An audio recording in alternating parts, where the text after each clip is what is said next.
नमस्कार दोस्तों, आपका स्वयं लॉ स्टडी में स्वागत है।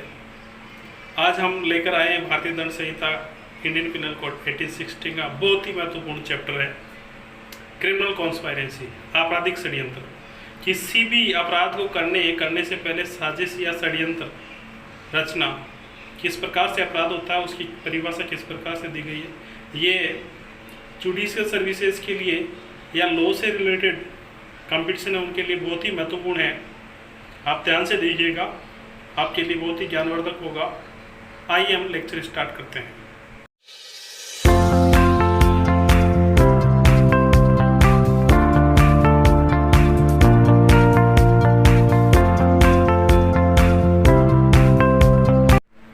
ये चैप्टर भारतीय दंड संहिता के अध्याय 5 के इंडियन पिनल कोड के चैप्टर 5 ए में है। सेक्शन है 120A और 120B। ये जो है भारतीय दंड संहिता जो 1860 में जो बनी थी उसमें नहीं था और 1913 में संशोधन करके इस अध्याय को जोड़ा गया है। आइए हम देखते हैं मूल अपराध क्या है। आइए देखते हैं हम section 120।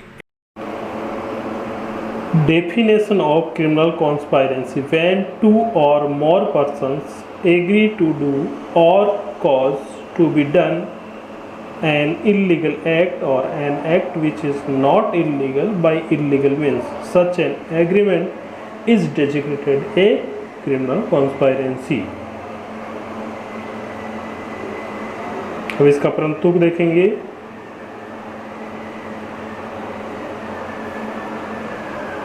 Provided that no agreement except an agreement to commit an offence shall amount to a criminal conspiracy unless some act beside the agreement is done by one or more parties to such agreement is pursuance thereof।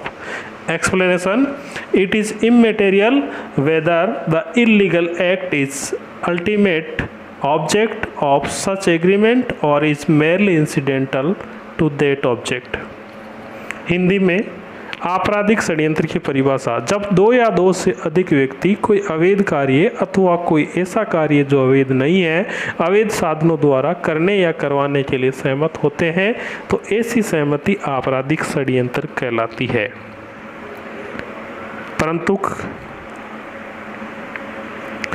परंतु किसी अपराध को करने की सहमति के सिवाय कोई सहमति आपराधिक षड्यंत्र तब तक न होगी जब तक सहमति के अलावा कोई कार्य उसके अनुसरण में उस सहमति के एक या अधिक पक्षकार द्वारा नहीं कर दिया जाता। स्पष्टीकरण: ये तत्वहीन है कि अवैध कार्य ऐसी सहमति का चरम उद्देश्य है या उस उद्देश्य का आनुषंगिक मात्र है। इस परिभाषा को हम 4 भागों में बांटते हैं। नंबर 1, दो या दो से अधिक व्यक्ति, 2 और मोर पर्सन्स। नंबर 2, एग्रीमेंट, करार। नंबर 3, इल्लीगल एक्ट या फिर legal act by illegal means, और उसके बाद अपराध का किया जाना। इस प्रकार हमने आपराधिक षड्यंत्र की परिभाषा को 4 आवश्यक तत्वों में व्यक्त किया, अर्थात इस अपराध को पूरा होने के लिए 4 बातें होना आवश्यक है। नंबर 1, दो या दो से अधिक व्यक्ति, 2 और मोर पर्सन। नंबर 2, एग्रीमेंट, करार। नंबर 3, इल्लीगल एक्ट या फिर legal act by illegal means, अर्थात अवैध कृत्य या फिर अवैध तरीके से वैध कार्य किया जाना। और चौथा तत्व है अपराध का किया जाना। Act must be done pursuance thereof, जैसे उन्होंने प्लानिंग की थी उसके अनुसार अपराध किया जाना। तो सबसे पहले हम देखेंगे पहला है दो या दो से अधिक व्यक्ति। तो आपराधिक षड्यंत्र की पहली शर्त यह है कि 2 या 2 से अधिक व्यक्ति होना चाहिए। क्या अकेला व्यक्ति जो है आपराधिक षड्यंत्र कर सकता है? नहीं, अकेला व्यक्ति आपराधिक षड्यंत्र नहीं कर सकता। इसमें एक केस लो है, तपन दास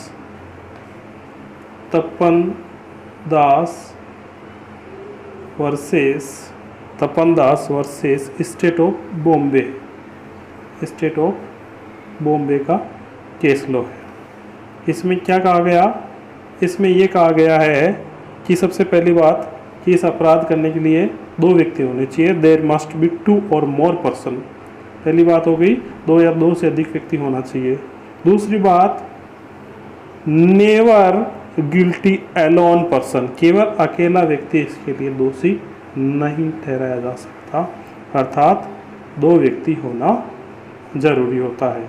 तो पहला आवश्यक तत्व के लिए 2 व्यक्ति होना जरूरी है इस अपराधी। दूसरी बात, एग्रीमेंट होना चाहिए।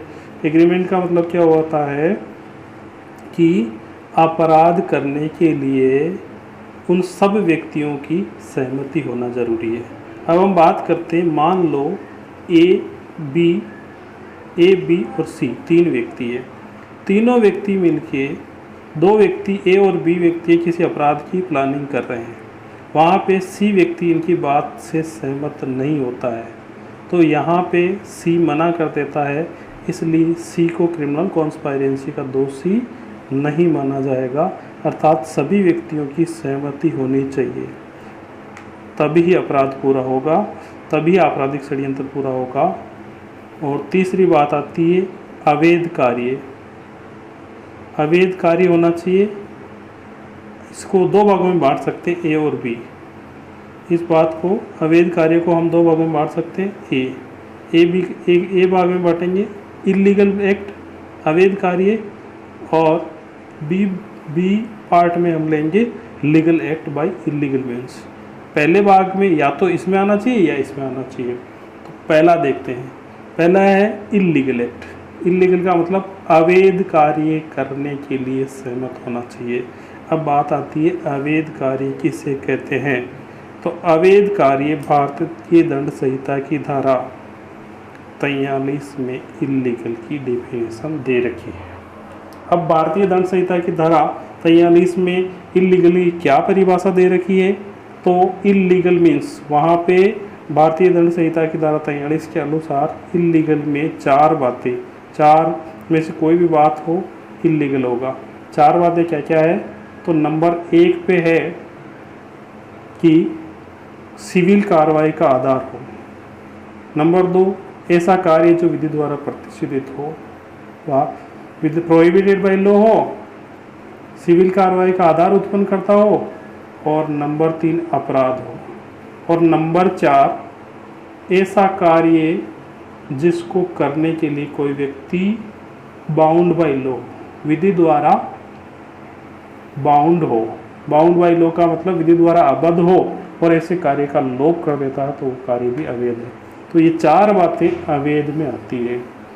आईपीसी की धारा 43 के अनुसार ये 4 बातें अवैध में आती है, अर्थात ऐसे कार्य को, चाहे अपराध करने के लिए हो, चाहे विधि द्वारा प्रतिषेधित कार्य करने के लिए हो, चाहे ऐसा कार्य सिविल दावे का आधार उत्पन्न करता हो ऐसा करने के लिए हो, या फिर ऐसा कार्य जो करने के लिए विधि द्वारा आबद्ध हो उसको नहीं करने देने या करने के लिए। अब दोनों चीज़ें आ जाती है इसमें, करने के लिए प्लानिंग हो या करवाने के लिए प्लानिंग हो तो आपराधिक षड्यंत्र हो जाएगा।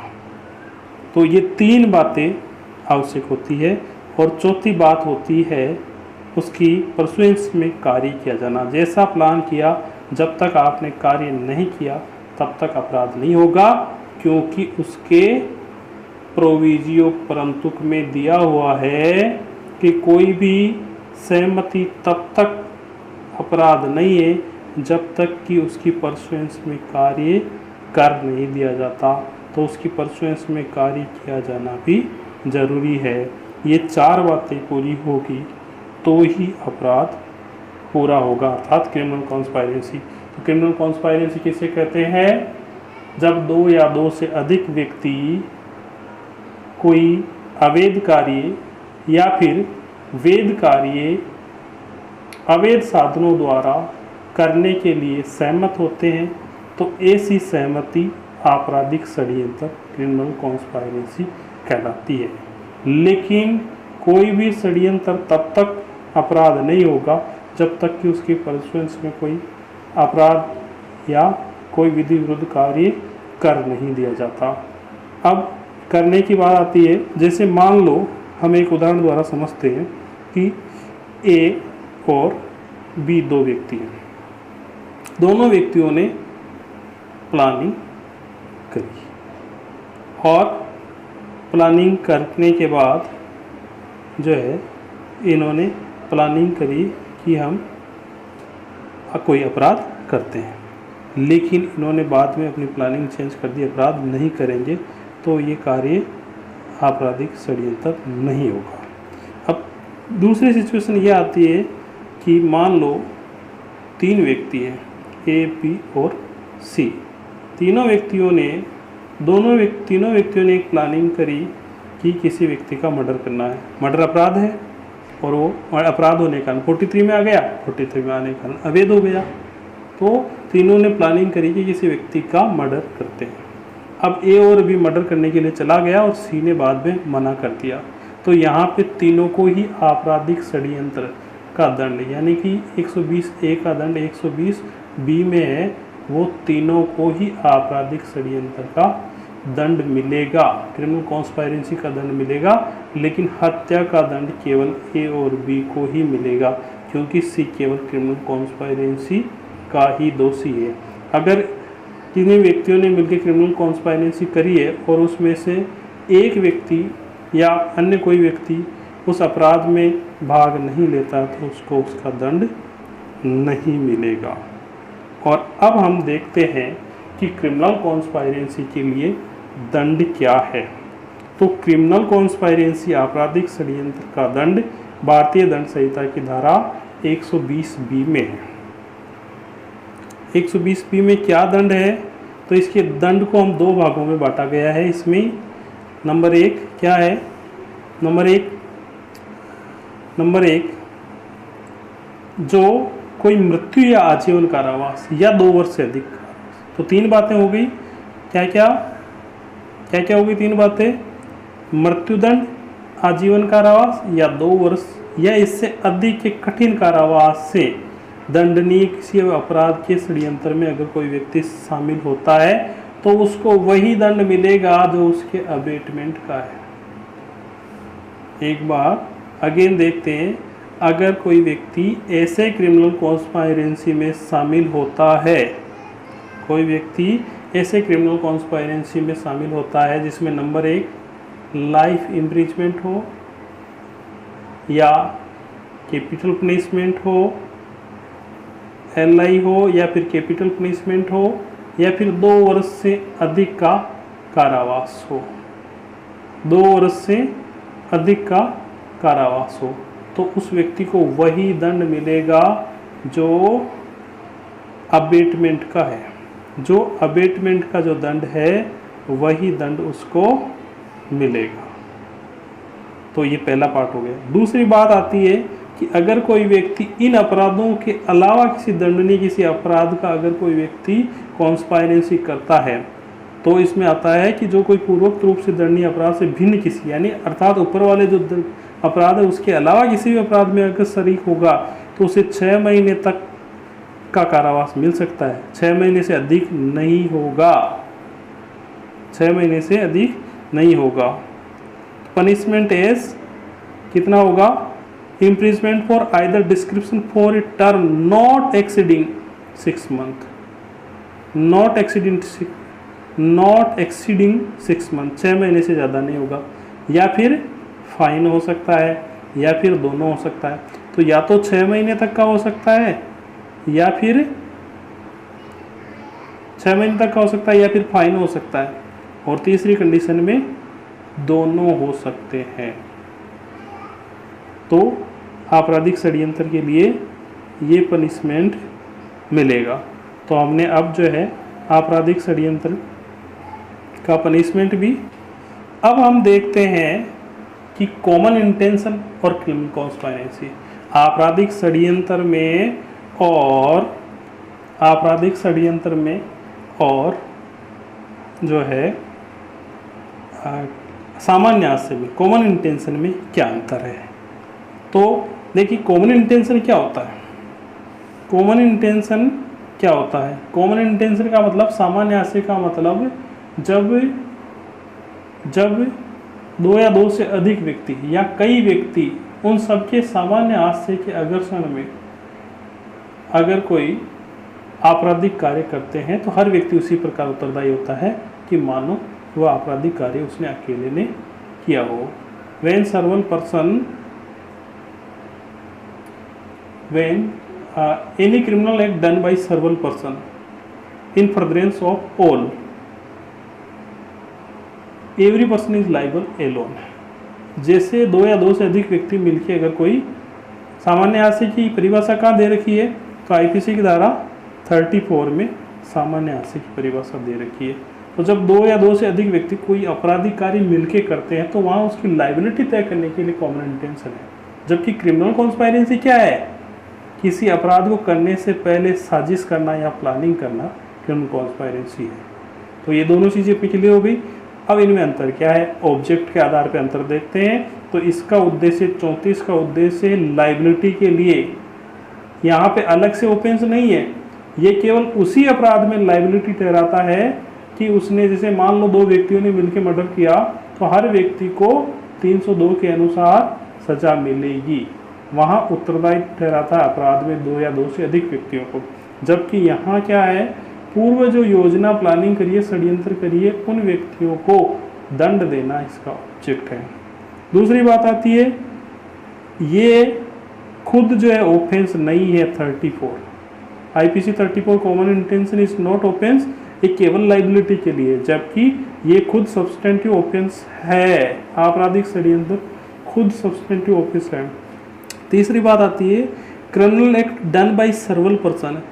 आपराधिक कार्य 34 में कई व्यक्तियों द्वारा किया जाता है, और आपराधिक कार्य कई व्यक्तियों द्वारा किया जाता है। जबकि आपराधिक कार्य करते समय इसमें क्या होता है, यहाँ पे किया जाता है, और यहाँ पे किया जाना आवश्यक नहीं है, किए जाने से पहले कॉन्स्पायरेंसी करते हैं, पहले मिलके प्लान बनाते हैं, उसे कहते हैं। तो ये प्रमुख अंतर है। अब देखते हैं अबेटमेंट में और क्रिमिनल कॉन्स्पायरेंसी में अंतर। अबेटमेंट कहाँ है, तो अबेटमेंट आईपीसी की धारा 107 में डिफाइन है कि 3 प्रकार का अबेटमेंट होता है। 3 प्रकार का कैसे अबेटमेंट कैसे कैसे होता है, नंबर 1 इंस्टिगेट करके, नंबर 2 आपराधिक षड्यंत्र में सहायता करके, और नंबर 3 अब उसका एड या हेल्प करके उसकी। तो ये होता है। अब अबेटमेंट में और इसमें क्या अंतर है, अबेटमेंट 3 प्रकार से होता है, जबकि आपराधिक षड्यंत्र का एक ही प्रकार होता है। और इसमें ऑब्जेक्ट, इसका ऑब्जेक्ट क्या है, उकसाना या सहायता करना, तैयार करना या तत्पर करना, उसको उत्प्रेरित करना और आपराधिक कार्य करने के लिए तत्पर करना है। जबकि इसका कार्य षड्यंत्र या पूर्व प्लानिंग करना है। और यहाँ पे कितने व्यक्ति होना जरूरी है इंस्टिगेट करने के लिए, 1 पर्सन इज सफिशिएंट, 1 और मोर पर्सन। जबकि इधर जो है क्रिमिनल कॉन्स्पायरेंसी में 2 या 2 से अधिक व्यक्ति होना जरूरी है। और नंबर 4 अपराध का घटित होना आवश्यक नहीं है अबेटमेंट के लिए, जबकि क्रिमिनल कॉन्स्पायरेंसी के प्रोविजो में हमने परंतु में देखा था कि अपराध का होना आवश्यक है। इस प्रकार आज के हम इस वीडियो लेक्चर में हमने समझा आपराधिक षड्यंत्र।